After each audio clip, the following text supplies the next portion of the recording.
course there are going to be side effects with drugs. All sorts of, every drug that exists that's on the market will have some side effects for certain types of people. But that's not a side effect. I mean, you cannot say that autism, that a drug that leads to autism is a side effect. That would be enough to take it off the market forever. When the leader of America stands up and makes that link, I think you have to be really clear that you're not kind of getting pulled down into his place, because I guarantee you there will be women who decide today that they will not take painkillers for their entire pregnancy, and God knows what kind of a pregnancy they or their child will have. It's John. It's Emily. It's Lewis. Go on, say that again. It's John. Yes. It's John, mate. Good day. Good day. How you doing? I'm fine. So you're just going to go into Australian parody, Yeah, I think are I'll you? just... Yeah, exactly. Are you going to make jokes about where's my bush hat with the corks hanging down? Don't talk about your bush hat. Don't talk about anything like that. We got the We Tim don't need Tams. to hear those words We from got you. the macadamias. We did Exactly. not get the kangaroo. No. Where's my wallaby? Well, next time. Kangaroo steaks. Very good, actually. I've Very had lean. one. Yeah. Yeah. I'm surprised we didn't have a bit of music for you or something to welcome you back. Can we have some music? No, we can't. No, we can't afford music. So, Tylenol in America, what we call paracetamol in the UK, is now on Donald Trump's hit list. And whilst there have been the odd study which says that, a huge usage of paracetamol during pregnancy could cause problems, this doesn't seem to be based on any scientific fact whatsoever. Yet the leader of America, who has support of 35-40% of the population who think he can do no wrong, is now pronouncing into a really dangerous territory on advice of what causes autism, on what babies should have in terms of jabs, which is going to cause chaos. And the health professionals in America are so alarmed at what he said. Not just in America. This is Wes Streeting, who was speaking on Lorraine this morning, having to rebuff, literally, the leader of the free world. There is no evidence to link the use of paracetamol by pregnant women to autism in their children. None. In fact, a major study was done back in 2024 in Sweden involving 2.4 million children, and it did not uphold those claims. So I would just say to people watching, don't pay any attention whatsoever to what Donald Trump says about medicines. A bit, yeah. In fact, don't even take my word for it as a politician. Okay. Listen to British doctors, British scientists, the NHS. It's really important. I thought that was actually, just on the politics before we talk about the science, I thought that was extremely striking from Streeting. It has been very rare since the Trump inauguration in January. It has been very, very rare to hear a British government minister unequivocally say that Donald Trump is wrong about anything. Now, you could say, well, this is the very least we could expect, given that, scientifically speaking, he's clearly very, very wrong. But he made it very personal there. He said, you shouldn't listen to what Donald Trump has got to say about science. It's very, very striking, considering how generally British government ministers under Keir Starmer have been very, very reluctant to criticise the president. And the fact he said, don't just take it from me, I think speaks to a wider question, which is Trump is clearly playing into something. And to put this in perspective, this theory was sort of pushed by his health secretary, RFK Jr., who has been toying around the edges of, what creates autism, what has sort of fueled autism in the US. Is it that autism has grown exponentially, or is it that the diagnosis of autism and what it actually constitutes has grown? And we have seen a series of policy changes from RFK in the last sort of few weeks around, for example, the MMR vaccine and whether that should be given to newborns. He said not. Around the hepatitis jab and whether that should be given to newborns, and he said not.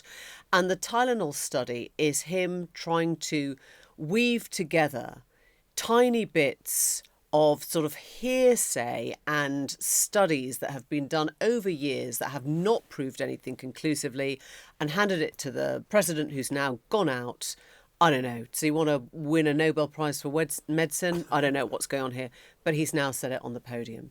And I think that the terrifying... I mean, just to explain, there was a study done in Sweden, 2.4 million children, which categorically showed no link between Tylenol, paracetamol and autism. That was done literally just over a year ago. But I think the real problem with this story, and that's something that we're kind of discovering is even the coverage of it is problematic, because as soon as you start putting those words together, you know, in a headline, in an article, on a podcast, Tylenol, autism, all the rest of it, you will worry people. As Lorraine said, pregnant women are incredibly vulnerable already because they feel like they carry so much responsibility, so much kind of pre-birth guilt on what is happening to their child in the womb, that anything that suggests they might be about to do something wrong makes you panic. And, you know, I've done it myself. When my kids were born, I had my babies, it was just in the wake of the Andrew Wakefield MMR, you know, absolute he scandal. was the first person to say. He was the first person. And I got terrified about giving the kids the jab. Is it okay? Is it all right? You know, I read the news. I read evidence. I look at data. And I was still in that position where I was suddenly unsure of the ground beneath my feet, because it's like a worm in your brain. It starts to implant something that starts to make you feel guilty. I think the thing that is so hard to compute is that if you look over history of public health, I mean, the vaccine programme, the vaccine against polio, my mother, who died a few years ago, she'd had polio, she'd suffered with it her whole life. It's bloody awful. The idea that this vaccine came along which prevented polio spreading, it was fantastic. The MMR vaccine that has seen a massive reduction in measles and mumps and all those other debilitating diseases which can kill in children has been an amazing Which is thing. killing in Texas, in children. Exactly. So the idea that you find one little report that says there may be a problem with it and you cling to that rather than the body of evidence Completely. is something that I find so interesting about the pathology of America in conspiracy theory land, where you distrust what any expert says. And if you've got 500 people saying, 500 leading medical professionals saying this is okay, and you get one saying, oh, it could be bloody dangerous, you believe the person who's saying it's bloody dangerous. It's mad. I think it's very interesting that Trump has been so interested in this subject for so long. So Trump, I mean, obviously, who often sort of flips in the wind about all sorts of things and has lots of passing fancies. I mean, I actually wasn't aware until reading about it this morning that Trump, interest in autism goes back to at least 2007. Yeah. You know, he was hosting leaders of kind of advocacy groups who were themselves, even at that time, skeptical about the interplay between vaccines, or the suggestion that there's an interplay between vaccines and autism. Down in Mar-a-Lago in 2007, you know, this is something that he has sort of been consistently interested in and obsessed about. And indeed now, of course, he is flanked. And the fact he was doing this from the Roosevelt Room in the White House, flanked by RFK, his health secretary, who himself, of course, is perhaps the most famous vaccine skeptic / vaccine conspiracy theorist in the world, is extremely telling, because this thing that was once niche, this skepticism about vaccines, this sort of that was confined to kind of the fringes of politics, has obviously become deeply mainstreamed within the right of American politics, but also in our own country as well. I mean, RFK, before he was confirmed by the Senate, told everyone what he was going to do and what he believed. We knew about his vaccine skepticism. We knew about the rabbit holes of his health conspiracies. I mean, the whole movement is called Make America Healthy Again, which so far seems to have basically led to a measles outbreak, as I said, in Texas, and to moves that will now make it infinitely harder for health professionals to give newborn babies jabs that can save them from very serious diseases. And yet he was still confirmed in the job. I mean, it's kind of on a lot of people's shoulders, this. Yeah. You know, there was no moment at which he said, oh, well, actually, there was a moment where he said, I still believe in vaccines, I think. But he broadly brought to the table the whole of MAGA conspiracy into that role. And everyone was like, well, we got to give him a chance. But then there's that irony, isn't it, that it was Trump more than anybody else. If you had to point to a singular kind of policy achievement of the first Trump administration, it was Operation Warp Speed. It was Operation Warp Speed, which was the program which developed and unveiled at speed the vaccine. So as ever with the COVID vaccine, so as ever with Trump, there is that contradiction and paradox that he both kind of surfs in these waters, but also he himself arguably is most responsible for the very thing that so many he of had his... Fauci. I mean, he had Anthony Fauci, who he obviously then turned into enemy number one. But he wanted it at that time because that's what he saw as the key to reopening and putting COVID to bed, which indeed it was. But he was also doing things like kind of advancing the drug hydroxychloroquine, which is an anti-malarial, anti-rheumatic drug for treating COVID. And people started taking hydroxychloroquine with the consequence that they were suddenly having a heart arrhythmia, and there were all sorts of other side effects from it. It was never a drug that was meant for curing COVID or dealing with COVID. I think this is the moment that we have to remind our listeners and our viewers of bleach. You are thinking of if you're totally into that world, which I find to be very interesting. So supposing we hit the body with a tremendous, whether it's ultraviolet or just very powerful light, and I think you said that hasn't been checked, but you're going to test it. And then I said, supposing you brought the light inside the body, which you can do either through the skin or in some other way. And I think you said you're going to test that too. Sounds interesting. Right, and then I see the disinfectant where it knocks it out in a minute, 1 minute. And is there a way we can do something like that by injection inside or almost a cleaning? Because you see it gets on the lungs and it does a tremendous number of the lungs. So it'd be interesting to check that. So that you're going to have to use medical doctors with. But it sounds interesting to me. So we'll see. But the whole concept of the light, the way it kills it in 1 minute. Bit of swallowing the old bleach there. Swallowing on a bit of bleach. Yeah, I was in the room for that briefing. There were only 12 reporters there because there was COVID restrictions on the numbers. And I had arranged to go backstage kind of into the White House afterwards to speak to the press secretary about something. And I pulled the door that leads into lower press in the White House. And there was this council of war going on because clearly they had recognised what an utter fuck up it was of what Trump had just said. And that night I went back to my home and got an email from the press secretary of the biggest bleach manufacturer in America, a company that makes Clorox, saying essentially, whatever you do not listen to the President of the United States of America when he's advising you to take bleach inside your body.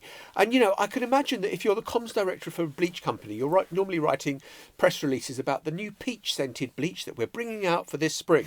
And instead of which, you had this guy having to write a press release saying, Please don't swallow us. Please don't listen to the President. Please don't swallow any bleach. Don't swallow anything that we make or that he says. Yeah, exactly. Completely. I think there is a lesson for those of us and the side of politics and the media who want to kind of report responsibly and believe in expertise, which is I think one of the problems with having people like Trump and then the kind of like mainstreaming of kind of conspiracy-laden discourse about science and vaccines and so on. One of the problems is that quite naturally, we in the media who do not believe that and believe in, trying to get the correct facts and evidence out there, naturally then the natural reaction is to then sort of almost swing in unequivocally behind the idea that science is sort of complete and there's one scientific explanation and so on. And the danger with that is that it does tend to ignore concerns that people can have that, and I'm not saying this is true in this case, but it has been true in the past, that science can be wrong and that there are plenty of examples in the past of where doctors or medical experts or whatever have said things which later turned out to be true.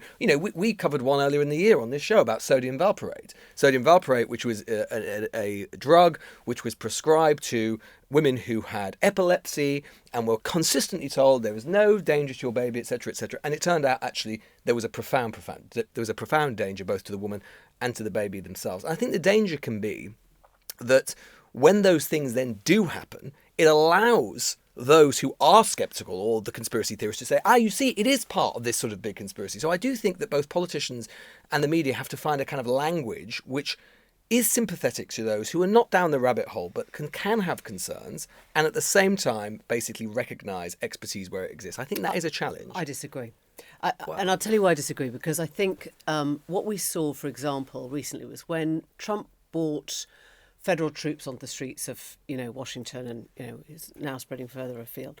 The Democrats were caught in the headlights and they all started, I remember that piece we were talking about, Maureen Dowd, who said, the Democrats do have to recognise there's a lot of crime and we don't play down crime because otherwise, we just feed into people's worries that we don't understand it. it's a very, very different thing. If scientists are talking about a link between autism and Tylenol, if there are credible voices talking about a link between autism and Tylenol, then I Well, there think are we some take it scientists, on. and I'm not saying it's credible, but there are some scientists who would say that there is a precautionary principle involved and it's best to use a precautionary principle. I mean, I'm just saying that... I think that's dangerous. I think the trouble is, and I've been looking at the New York Times reporting now, which is like, oh, well, there was this study and this study and this study and this study, but they didn't make up to that study.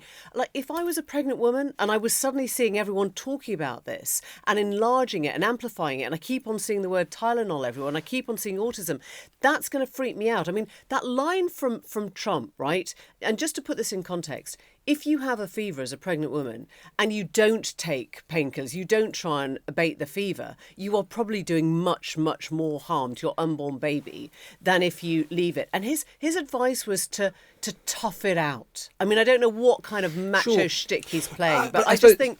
I think it's very confusing. I think you have to be really categoric when something like this happens and say this is not true, there is no evidence to support it. Fine, go off and do your scientific investigation. Talk about autism, talk about the rise, talk about things that are behind it, but be really, really clear when it comes to something like this that you are not trying to lead people off to, go and investigate. Isn't the problem that you get today is that you've either got to talk in purely black or purely Exactly. white, and there are times when you do need nuance. Of course there are going to be side effects with drugs.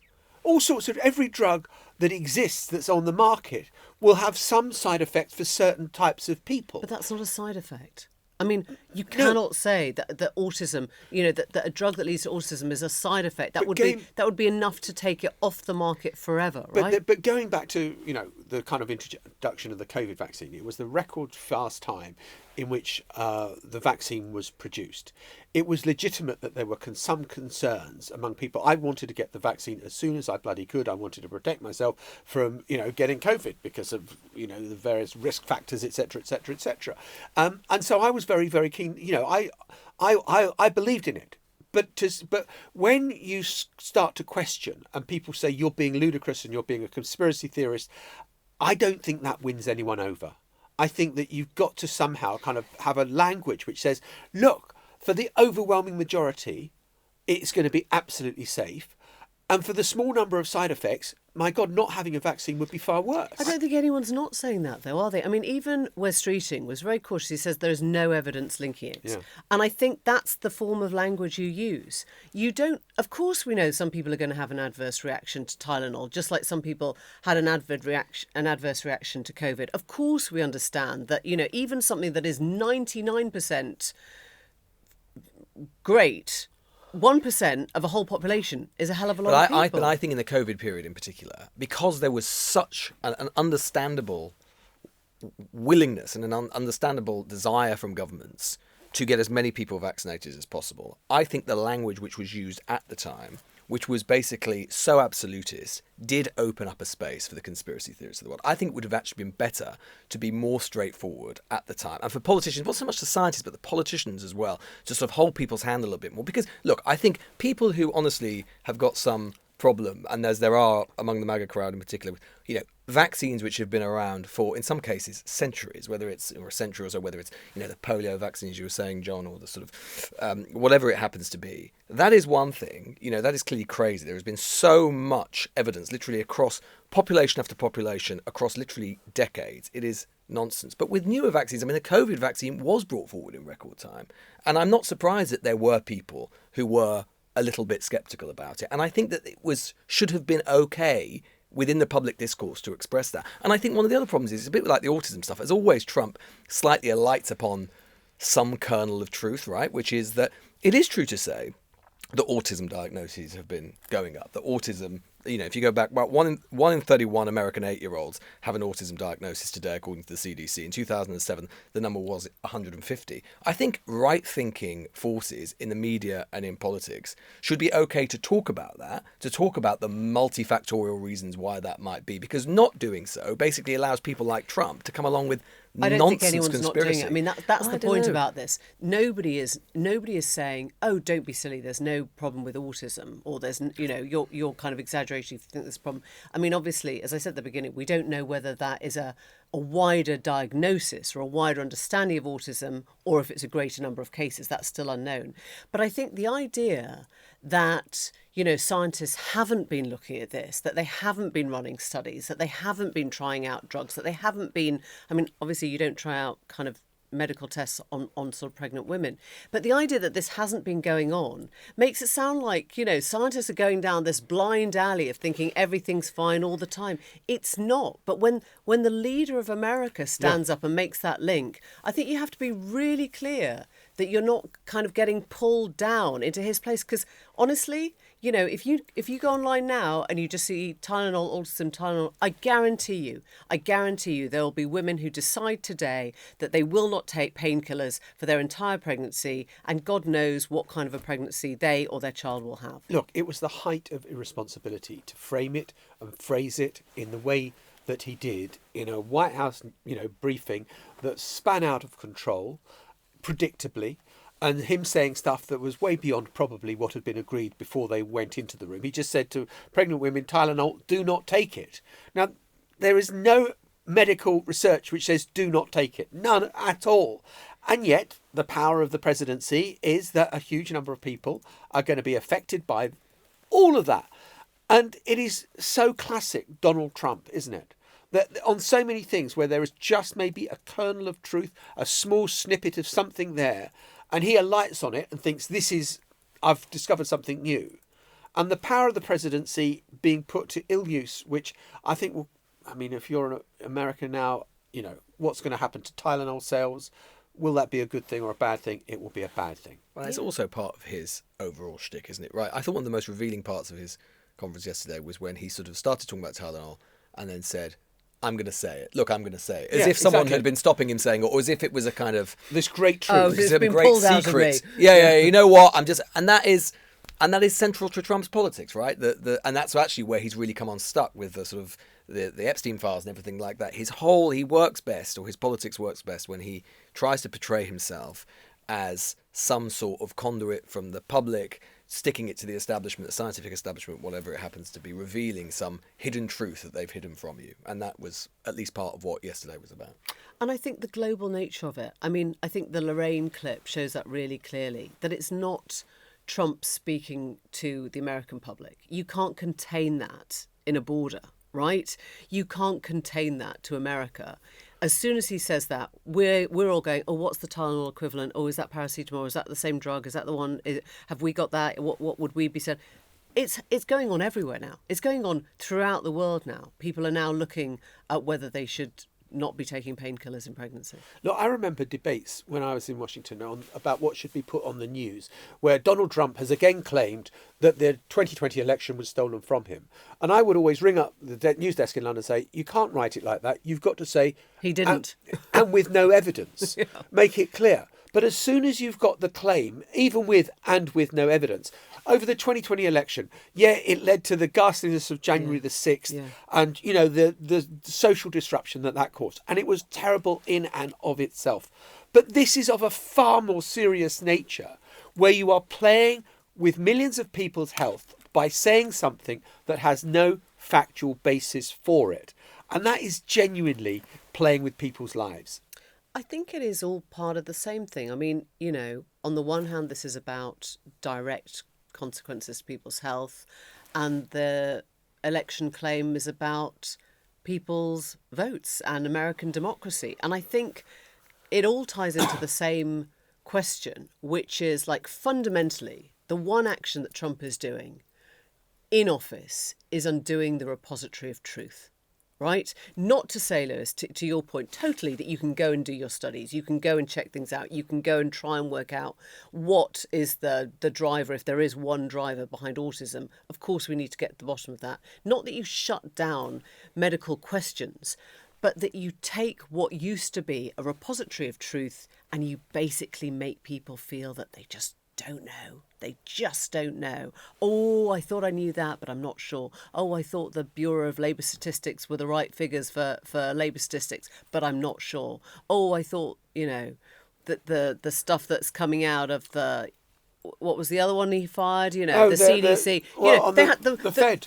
Well, I mean, the CDC, the head of the CDC, the director of the CDC stepped down because she was being pushed to say things that were not true, that RFK wanted her to say about vaccine concerns, right? So you're basically undoing the things that people have come to know as their truths. And we'll be back in just a moment on Nigel Farage's truth of the huge savings that could potentially be made by getting rid of those with a permanent right to remain in the UK.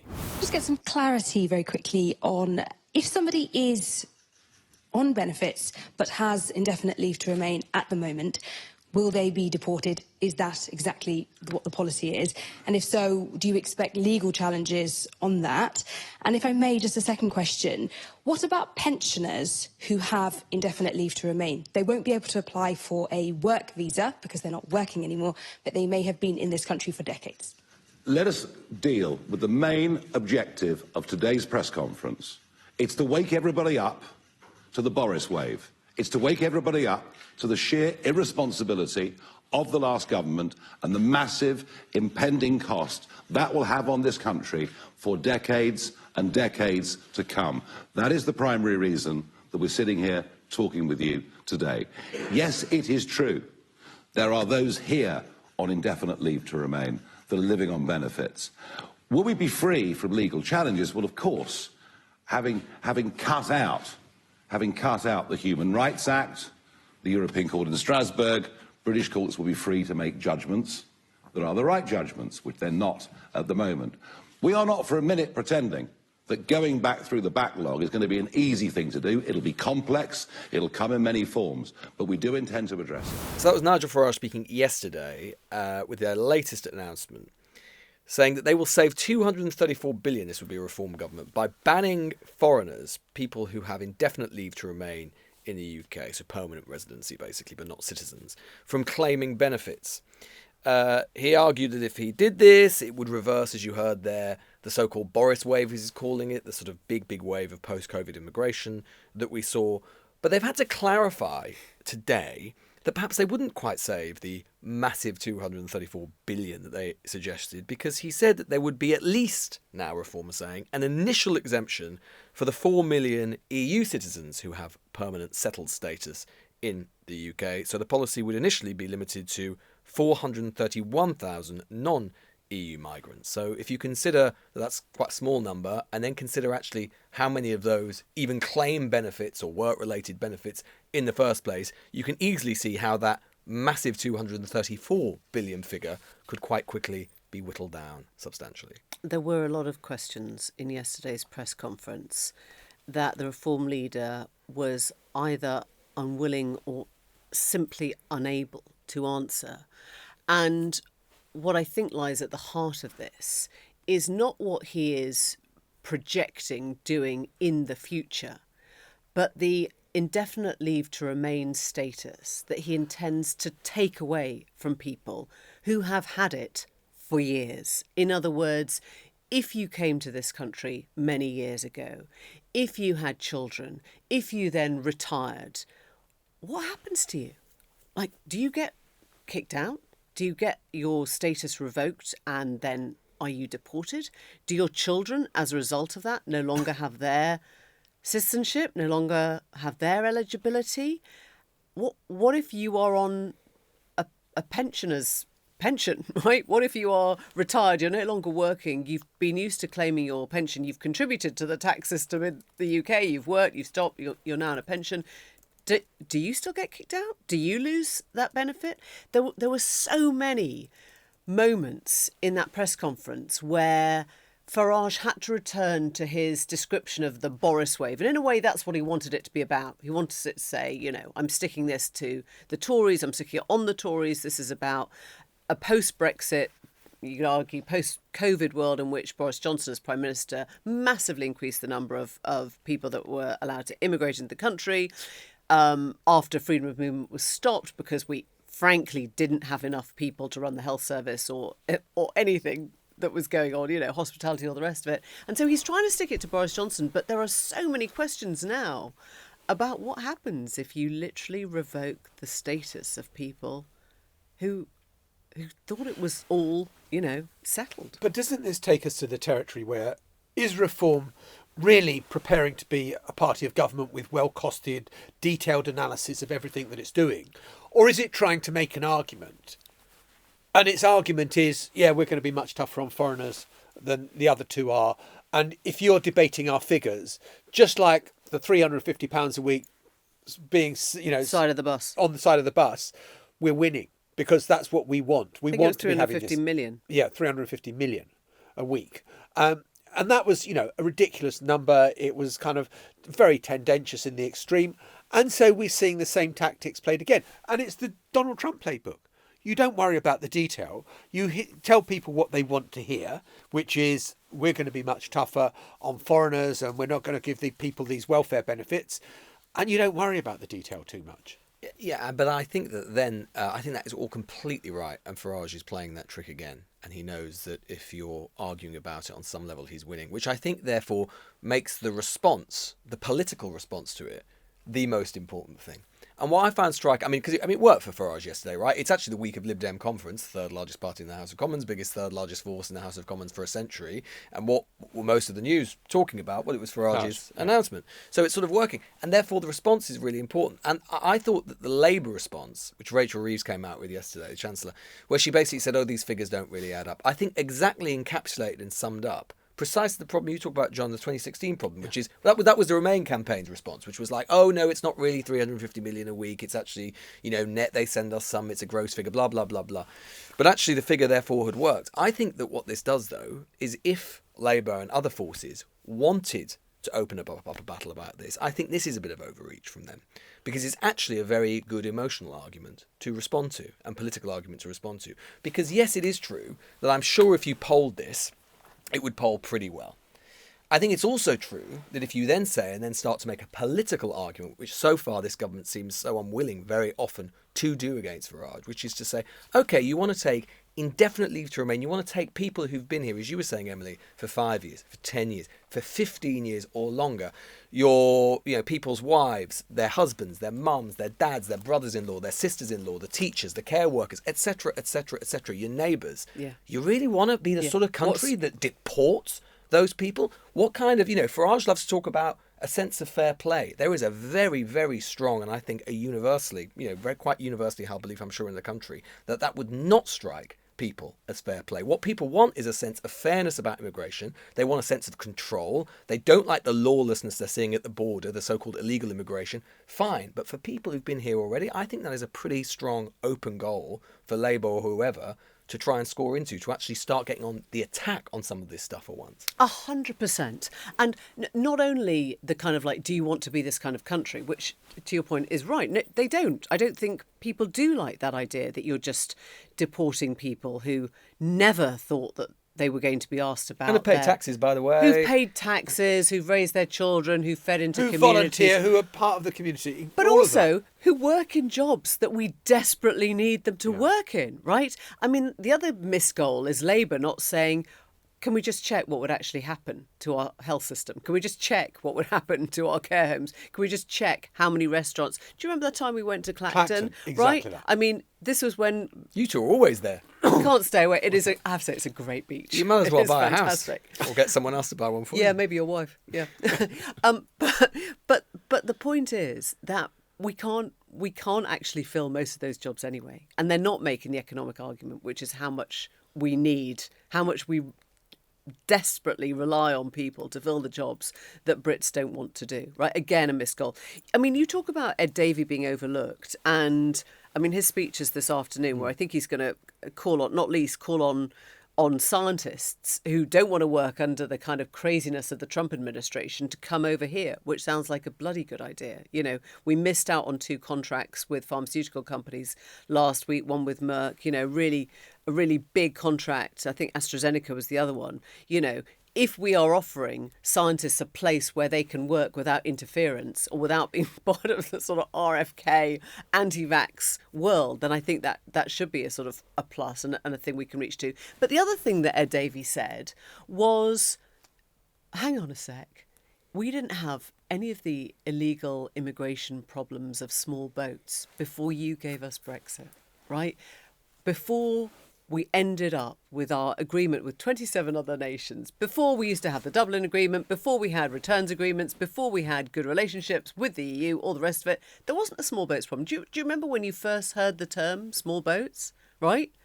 We didn't really see them, definitely not in their numbers, until after Brexit. So do we see a change in argument from Labour at the conference about how to deal with Farage? I mean, you were talking about the Liberal Democrat conference, and yesterday they spent most of the day talking about Nigel Farage, which I'm sure he absolutely loved. Do Labour start to make this argument, the counter-argument, in exactly the terms that you set out, Lewis, or do they continue just they have to say, be visceral, don't they? But They have to surely be they have emotional to about make this. If the argument is purely, well, I don't think your sums sums quite add add up. up, and you put a plus there when it should be a times, or and your equals aren't in the wrong place. Then it's just about kind of who's doing the right maths and administrative. I mean, like, that's what they say. I mean, you've got the PM spokesperson saying that he thought that the Prime Minister thought that it was unworkable, unrealistic and unfunded. Labour Chair Anna Turley just saying it's half-baked and rely on discredited numbers. Like, that critique implies that if it could be made to work, then it would be it would be a great. good idea. Yeah. So you need as ever, we circle back to this stuff. You need a moral argument, and a moral and political argument, which apparently, I mean, there is reporting today that, I'm not quite sure who was going to do it on the Friday before conference, but Keir Starmer's going to make a speech on Friday, precisely where he tries to make that turn to making a more direct kind of moral and political argument against Farage. There's one other thing as well, by the way, that and you hear this as well, and this is a point of information and fact, which I didn't really hear much in the reporting or the sort of fact checking on it yesterday. Farage kept saying that, if we move to this system where we didn't really have indefinite leave to remain, and we move to a system where people with ILR or foreign-born people weren't allowed access to benefits and so on, that's just moving to every other part of the world. That's just nonsense. Virtually every other European country, and actually most countries, equivalent countries to us around the world, have an equivalent of indefinite leave to remain, of permanent settled status in America, like green cards or whatever it happens to be, carte de résidence in France. It's the same thing. And usually, because it implies that you've been there for quite a long time and are making some sort of contribution, usually that will give you at least some, if not near full access to social security, welfare benefits, whatever it happens to be. So this actually, we would be moving to be an outlier in a system like this, not moving towards where the rest of the world is. I think there is something like Italy I'm thinking of. A friend of mine has lived there, worked there, Telegraph, for a long time. And actually, you cannot become a citizen very easily. So I think there is a difference between whatever you are granted, which I think, would still give you benefits, whether it's, maternity benefits at work or whatever, but not actually make you a citizen. But this is kind of an unrolling of everything that you thought you had signed off, right? Yeah, well, I mean, look, there are some countries around the world that have contributory systems where you have to pay a certain amount in before you can get stuff out, and that's fine. We've never had that. We've had a more sort of universal-based system. So you could change the system and so on, but then to sort of start to carve out exemptions for certain people, there's a perfectly legitimate argument that you could say that with things like social housing and council housing, you might want to give priority to people who've been here for longer rather than just new arrivals. I think that's a perfectly legitimate argument. But that already happens. I mean, well, it depends if you've got kids. Yeah, but I mean, yes. I mean, it depends if you've got kids. The idea that people, turn up here in a small boat and then get handed a massive house, I don't think is true, is it? No, it's not. But I mean, there but may be occasions if you've got a lot of children and whatever else, sometimes you might get up to the front of the queue, which I think is, and that's a perfectly legitimate argument. I agree with that. But this idea that somehow Britain is unique in having a kind of settled status or permanent residency or indefinite leave to remain, which gives you access to certain benefits, is just nonsense, just for the birds. So do Labour jump into the space, right? If Reform are kind of leapfrogging to there, but their sums don't add up, and they haven't made the case for actually how badly it's going to hurt the economy, do Labour jump into the space and go, we're going to do a bit of that? Or do they refute it? Because I think at the moment they're in the business of... It feels undecided, doesn't it? It feels like they don't really know yet what the best way... I mean, this goes back to that, that line from a couple of weeks back, Farage is right, don't vote for him. Yeah, exactly. Right? That is what they keep circling around. They still haven't decided, and maybe we'll get more clues on Friday and at Labour conference. They haven't decided whether or not to basically argue that Farage is wrong and we should go in a different route, or whether Farage is right, it's just that he's cack-handed and useless and a dangerous person. I mean, on the basis of the response to this, they're saying Farage is nearly right. Don't vote for him. Yeah. We'll be back in just a moment with events in Argentina not going well. Don't cry.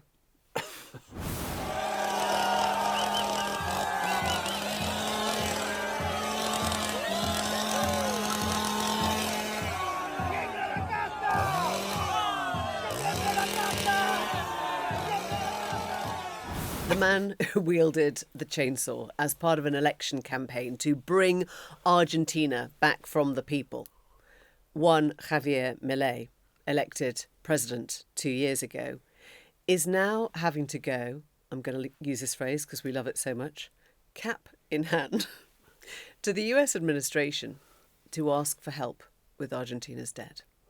I thought, hang on, but he's right-wing and going to cut government spending. It's only socialists who go cap in hand and need bailouts. Well, to coin a Thatcher phrase, he's run out of other people's money. Which is so ironic given how Javier Milei is being held up as the person who was going to get Argentina's spending under control. He was going to solidify the position of the peso in, currency markets, and instead of which Donald Trump is going to bail out Argentina because Donald Trump likes Javier Milei and Javier Milei likes Donald Trump. Milei, this is just for people unfamiliar with him. Milei has been the kind of poster child of the sort of populist right for, and not just sort of populism, because he's a kind of almost sort of neo-Uber Thatcherite. He's someone who has basically come in and said, I'm this, libertarian, I'm going to slash government spending, he's abolish a load of government departments. He said it's going to restore economic stability to Argentina, which is for many decades sort of teetered in and out of crisis, and has repeatedly, having initially had a little bit of success in terms of growth and so on in the first 2 years, been repeatedly held up as the model for others to follow. Turns out not so much now. Yeah, beloved of Liz Truss, beloved of Elon Musk. When Elon Musk appeared on stage at CPAC just before his Doge team, SWAT team, sort of landed, it was Milei that he was trying to emulate. And we now learn that in the past 6 months, they have had to borrow from the IMF. Argentina accounts for a third of all the IMF's lending. And why this is, I guess, particularly significant is that he faces midterms about a month from now. He's in New York today at the UN General Assembly. He's meeting with Trump later to kind of get the little, backsheesh, whatever. Not really backhander because it's so upfront. But you've got the prospect of a man that they all hailed as leading the way being an utter disaster. So Trump can't afford to let him sink. Scott Bessent can't afford to let him sink. They can't see the midterms go against Milei. Otherwise, everyone starts turning around and going, so what? Wait, what are you? What? He's failed now, so why are we doing the same thing? Where does it leave Liz Truss? Where does it leave all the economic libertarians who have been saying this is the way forward to better growth in the economy? But also, where does this leave America first and not interfering and slashing foreign aid, which is, I thought, what the message was from Donald Trump? And just the contrast between what's happening with Argentina's neighbour, Brazil, where Donald Trump is imposing 50% tariffs, not because of any trading irregularities, but because the Supreme Court in Brazil wants to imprison Jair Bolsonaro, another one of Donald Trump's mates, for trying to overturn the results of the election in Brazil, compared to what's happening in Buenos Aires, where Donald Trump is saying, you want cash, we'll give you cash. Yeah. We will bring you any news of the Milei-Trump meeting in New York overnight. I had no idea we'd be keeping such a close eye on the Argentinian peso. Now you're back, John. Well, I think the point is I've always been worried about the peso. Foreign aid, but it isn't really. It's domestic aid. That's the point, isn't it? It's propping up your own government with your own cronies to make what you're doing seem okay. Did you just say, I'm always worried about the Argentinian peso? Yeah, You got some big investments in Buenos Aires. Yeah, huge. That BBC pension of yours. Argentinian wine. That's right. what I'm interested in. Now we're talking. Malbec. Okay, exactly. Fine. We must make sure that Malbec production keeps flowing. Exactly. That's my view. We'll see you tomorrow. Bye-bye. Bye-bye. Bye for now. The Newsagents. This is a Global Player original podcast.